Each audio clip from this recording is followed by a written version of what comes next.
அருட்பெருஞ்சோதி அருட்பெருஞ்சோதி தனிப்பெரும் கருணை அருட்பெருஞ்சோதி எல்லா உயிர்களும் இன்புற்று வாழ்க. எல்லா நெறியே குவலயமெல்லாம் ஓங்குக.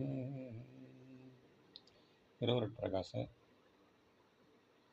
வல்லப்பெருமான் அருளி செய்த திருவருட்பாவிலே அருட்பெருஞ்சோதி அகவல் ஒரு பதிகம்.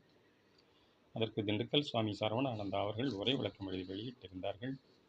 தலைப்பு எண் 227 கருணை மழை. அருட்பெருஞ்சோதி அகவல் வரிகள் 1519 1520. உயங்கிய உள்ளமும் உயிர்ந்தழைத்திட வயங்கிய கருணை மழை பொழிமழையே. கடவுளை மழைக்கு ஒப்பிடுதல் நம்மனோர் வழக்கமே. கடவுளின் கருணை உண்மை வெளிப்பதற்கு மெய்ஞானம் விளைவதற்கு எல்லா தேகாதி பிரபஞ்சம் முற்றும் தழைத்து ஓங்கிடற்கு புற உலகில் நல்ல மழை பொழிய வேண்டி இருக்கின்றதாம். வான் சுரக்காவிடில் இவ்வுலகில் நீர்நிலைகள் வரலுற்று பசும் புல்லாதி உள் பொருள்கள் அருகி ஒழியும். அப்படியெல்லாம் அழிந்து ஒழிந்து போகாமல் காலத்தே மழை பொழிவித்து ஆறுயிர்களை காத்து வளர்க்கின்ற பெருமைதான் கடவுட்கருணையின் மாண்பாகும். இதனால் காக்கும் கடவுளை கார்மேக வண்ணன் என்றும் நீலமேக சாமளன் என்றும் கூறியுள்ளனர் ஆன்றோர். இந்த உலகத்தில் மழை பொழிகின்றதால் தான் உயிரினங்களும் அவற்றிற்கு தேவையான உணவுப் பொருள்களும் விளைகின்றன. முக்கியமாக உயிரின வாழ்வுக்கு காற்றும் நீரும் உணவு பண்டங்களும் தேவையாம். இவற்றில் நீர்தான் நடுநிலையினின்று உதவுகின்றதாம். நம் நிலவுலகு உயிர் தரு காற்றால் சூழப்பெற்றுள்ளது. அக்காற்றில் பலவித தனிமங்கள் அடங்கி இருக்கின்றன. அத்தனிமங்களின் அளவை வேதச் சேர்க்கையால் தான் எத்தனையோ வித பொருள்கள் ஆவதும் மாறுவதும் வேறு ஆவதுமாக இருக்கின்றன. மழை கூடத்தான் காற்றிலுள்ள உயிர் வளி, அதாவது ஆக்சிஜன், நீரக வளி ஹைட்ரஜன் ஆகிய இரண்டும் இணைந்து தண்ணீர் ஆவதாம்.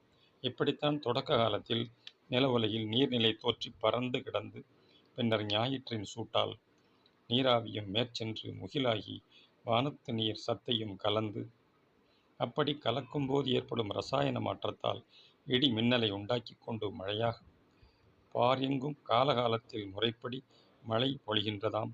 ஆகவே காற்று முதற் பொருளாய் இருக்க மழையும் மழையால் ஊன்பொருளும் விளைந்து உயிரினங்கள் வாழ்வதற்கு துணையாய் இருக்கின்றன. காற்று மண்டலம் சூழாத நில உட்கோளம் போன்ற அண்டங்களில் மழைக்கு வழியில்லை. ஆகையால் உயிர்கள் வாழவும் அங்கு வகை இல்லை. அப்படிப்பட்ட கோட்களிலோ உபகோட்களிலோ உயிரினங்கள் தோன்றி விருத்தியாக முடியாது. மனித வாழ்வுக்கு உபயோகமில்லாத இடங்களில் கடவுட்கருணையின் அனுபவம் சிறிதும் வெளியாகாதென்று சொல்ல வேண்டியதே இல்லை. கடவுட்கருணைக்கோர் அடையாளமாக உள்ளது இந்த வான் பெயல் ஆகிய மழையாம். இதனாலே திருக்குறளில் கடவுள் வாழ்த்துக்கு அடுத்து வான் சிறப்பு வைக்கப்பட்டுள்ளதாகும். வான் பொழியும் போது மெய்ஞானியர் கடவுட்கருணையே பொழிவதாக காண்கின்றார்கள். பயிர் தழைக்க புறமழை பொழிவதாம். உயங்கிய, அதாவது வாடி வருந்துகின்ற உள்ளமும் உயிரும் தழைத்து விளங்கிட நல்ல கருணை மழையை பொழிவிப்பாயாக, நீயே பொழிவாயாக என்று வேண்டுகின்றார் அடிகளார். வாடிய பெயரை கண்டபோதெல்லாம் வாடினேன் என்றது ஏன்? பயிர் வாட்டம் மக்களின் உயிர் வாட்டத்திற்கு காரணமாகும் என்ற மனிதாபிமான கருணையால் இரக்கம் காட்டுவதே இது. மற்றபடி தாவரத்தின் பேரில் வைத்த பேரிரக்கத்தால் அல்லவாம். மக்களிடத்தில் தான் கடவுள் தயவு நேரடியாக அனுபவப்பட இருக்கின்றது.